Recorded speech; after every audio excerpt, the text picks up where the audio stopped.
पहला पाठ नबी एजेकियल का ग्रंथ, अध्याय 47, पद संख्या 1 से 9 और 12। स्वर्गदूत मुझे मंदिर के द्वार पर वापस ले आया। वहाँ मैंने देखा कि मंदिर की देहली के नीचे से पूर्व की ओर जल निकलकर बह रहा है, क्योंकि मंदिर का मुख पूर्व की ओर था। जल वेदी के दक्षिण में मंदिर के दक्षिण पार्श्व के नीचे से बह रहा था। स्वर्गदूत मुझे उत्तरी फाटक से बाहर घुमाकर पूर्व के बाह्य फाटक तक ले गया। वहाँ मैंने देखा कि जल दक्षिण पार्श्व से टपक रहा है। उसने हाथ में माप की डोरी लेकर पूर्व की ओर जाते हुए 1000 हाथ की दूरी नापी। तब उसने मुझे जलधारा को पार करने को कहा।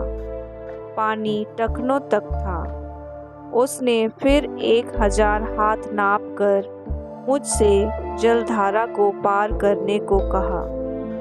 पानी घुटनों तक था। उसने फिर 1000 हाथ नापकर मुझसे जलधारा को पार करने को कहा। पानी कमर तक था। उसने फिर 1000 हाथ की दूरी नापी। अब मैं उस जलधारा को पार नहीं कर सकता था। पानी इतना बढ़ गया था कि तैर कर ही उसे पार करना संभव था। उसने मुझसे कहा, मनुष्य के पुत्र, क्या आपने देखा? तब वह मुझे ले गया और बाद में उसने मुझे फिर जलधारा के किनारे पर पहुंचा दिया। वहां लौटने पर मुझे जलधारा के दोनों तटों पर बहुत से पेड़ दिखाई पड़े। उसने मुझसे कहा, यह जल पूर्व की ओर बहकर अराबा घाटी तक पहुंचता और समुद्र में गिरता है। यह उस समुद्र के खारे पानी को मीठा बना देता है। यह नदी जहाँ कहीं गुजरती है, वहाँ पृथ्वी पर विचरने वाले प्राणियों को जीवन प्रदान करती है। वहाँ बहुत सी मछलियाँ पाई जाएंगी, क्योंकि यह धारा समुद्र का पानी मीठा कर देती है और जहाँ कहीं भी पहुँचती है जीवन प्रदान करती है। नदी के दोनों तटों पर हर प्रकार के फलदार पेड़ उगेंगे। उनके पत्ते नहीं मुरझाएंगे और उन पर कभी फलों की कमी नहीं होगी। वे हर महीने नए फल उत्पन्न करेंगे, क्योंकि उनका जल मंदिर से आता है। उनके फल भोजन और उनके पत्ते दवा के काम आएंगे। प्रभु की वाणी।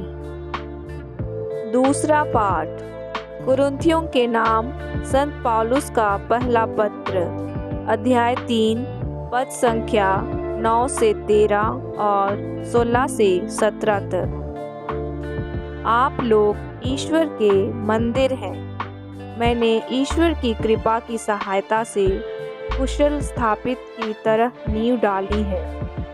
इसके ऊपर कोई दूसरा भवन का निर्माण कर रहा है। हर एक सावधान रहे कि वह किस तरह इस पर निर्माण करता है। जो नींव डाल दी गई है, उसे छोड़कर कोई भी दूसरी नहीं डाल सकता, और वह नींव है ईसा मसीह।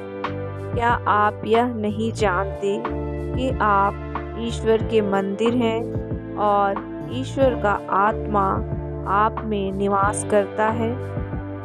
यदि कोई ईश्वर का मंदिर नष्ट करेगा, तो ईश्वर उसे नष्ट करेगा, क्योंकि ईश्वर का मंदिर पवित्र है और वह मंदिर आप लोग हैं। प्रभु की वाणी। सुसमाचार। संत यूहन्ना के अनुसार आज का पवित्र सुसमाचार, अध्याय 2, पद संख्या 13 से 22 तक। यहूदियों का पास्का पर्व निकट आने पर यीशु यरूशलेम गए। उन्होंने मंदिर में बैल, भेड़ें और कबूतर बेचने वालों को तथा अपनी मेजों के सामने बैठे हुए सराफों को देखा। उन्होंने रस्सियों का कोड़ा बनाकर भेड़ों और बैलों सहित सबको मंदिर से बाहर निकाल दिया। सराफों के सिक्के छितरा दिए, उनकी मेजें उलट दी और कबूतर बेचने वालों से कहा, यह सब यहाँ से हटा ले जाओ, मेरे पिता का घर बाजार मत बनाओ। उनके शिष्यों को धर्म ग्रंथ का यह कथन याद आया, तेरे घर का उत्साह मुझे खा जाएगा।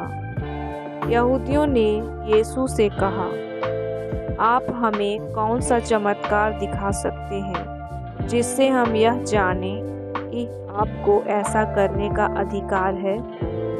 यीशु ने उन्हें उत्तर दिया, इस मंदिर को ढा दो और मैं इसे 3 दिनों के अंदर फिर खड़ा कर दूंगा। इस पर यहूदियों ने कहा, इस मंदिर के निर्माण में 46 वर्ष लगे और आप इसे 3 दिनों के अंदर खड़ा कर देंगे। यीशु तो अपने शरीर के मंदिर के विषय में कह रहे थे। जब वह मृतकों में से जी उठे तो उनके शिष्यों को याद आया कि उन्होंने यह कहा था। इसलिए उन्होंने धर्म ग्रंथ और यीशु के इस कथन पर विश्वास किया। प्रभु का पवित्र सुसमाचार।